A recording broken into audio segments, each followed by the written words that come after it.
Skin on fire, lightning in the face, a knife in the back. Today we're breaking down what medical conditions actually feel like, not the textbook jargon that medical staff use. All right, let's dive right in.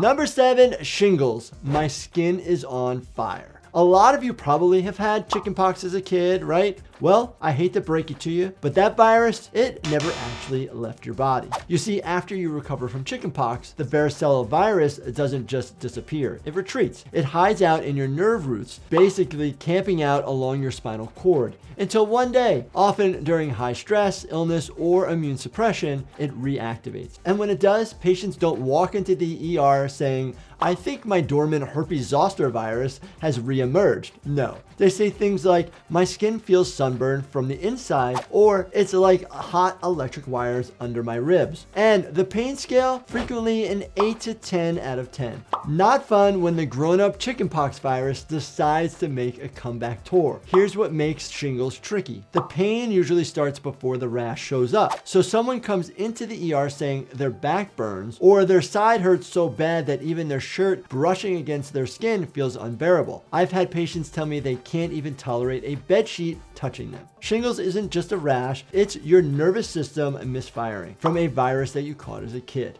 Number 6, detached retina, the curtain dropping. In simple terms, your retina is the thin, delicate layer of tissue at the back of your eye that senses light. Think of it like the camera sensor of your vision. And here's the important part. It's not designed to peel away, but sometimes it does. And here's the scary part. It's usually painless. Patients don't come in clutching their eye and yelling. Instead, they say things like, Doc, I'm seeing flashes of light, or it's like a curtain is closing. Their pain scale, typically 0, but their urgency, very high. I mean, it's your vision. What's happening is the retina is separating from the back wall of the eye, often because fluid slips underneath it through a small tear. And as that separation spreads, vision begins to disappear. When patients describe it as a curtain closing, it's not poetic, it's literal. They can often point to the exact line where their vision stops. No pain, no blood, just part of their visual world gone. The longer it stays detached, the higher the risk that vision loss becomes permanent. That's why flashes, sudden floaters, or a shadow in your vision is not something you ignore. That's an ER visit, because this is one of those emergencies that doesn't hurt per se, but absolutely counts.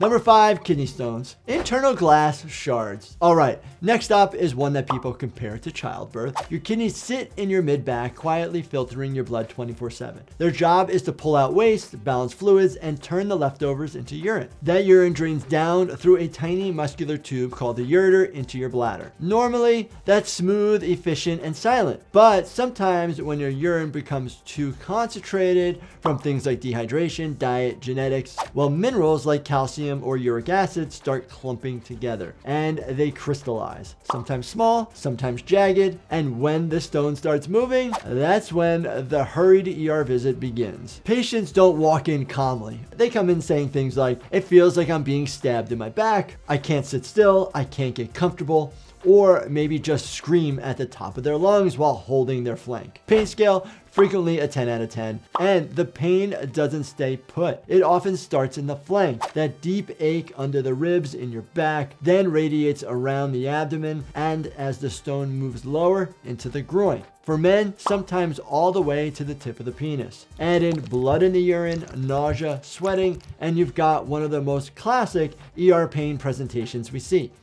Number 4, migraines. My brain is pulsing. All right, now let's talk about something millions of people have experienced, but not everyone understands. And no, they're not being dramatic. Patients come into the hospital saying things like, it feels like my heartbeat is in my skull. Pain scale, depending on the person, anywhere from a 7 to 10 out of 10. And that's not just compared to other headaches. The symptoms can be surprisingly strange. Some people see shimmering zigzag patterns that slowly move across their vision. Others get flashes of light, even in a dark room. And here's the kicker. Sometimes the visual symptoms happen before the pain even starts, which can be terrifying if you've never experienced it before. Migraines are a complex neurological event involving changes in blood flow, nerve signaling, and inflammation inside the brain, not just stress. There's often a strong genetic component, meaning if your mom had them, you might too. Hormones can also play a big role, especially estrogen fluctuations, which is why migraines are more common in women and often tied to menstrual cycles. So if you've ever had a migraine, what did yours feel like? Let me know in the comments below.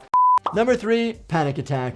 I think I'm dying. Now, let's talk about something that sends a lot of people to the ER and feels absolutely terrifying from the inside. And here's the tricky part. On paper, nothing is structurally wrong. There's no bone sticking out, no bleeding, but it can feel like your chest is being crushed or like you're having a heart attack. They say stuff like, I can't breathe, my heart is racing, or just, I think I'm dying. Pain scale. This is tricky because sometimes there isn't even a sharp pain per se, but there can be pressure, tightness, a heavy constriction feeling that mimics cardiac pain. That combination with the fear scale, solid 10 out of 10. Your body has something called the fight or flight response. In a panic attack situation though, that same survival system activates, but usually there's no physical threat like a bear per se. So your heart pounds, your chest tightens, your hands tingle. You may feel dizzy, lightheaded, or detached from reality. Some patients describe it to me as, it feels like I'm outside my body, or I feel like my throat feels like it's closing. And here's what makes it downright cruel. The symptoms feed the fear. Your heart races, you notice it, you get scared, it races more, it becomes a loop.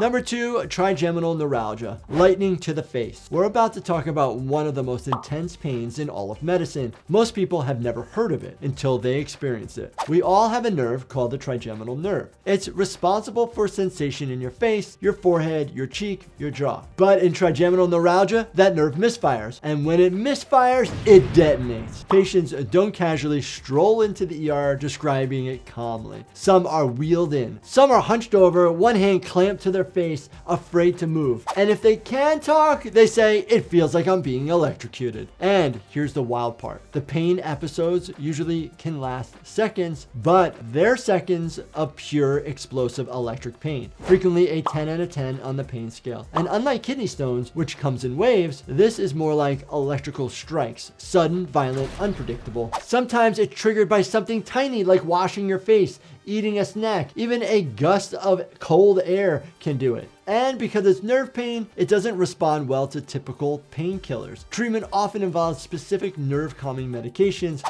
and in severe cases, neurosurgery to move that blood vessel away from the nerve. Yeah, brain level surgery for facial pain.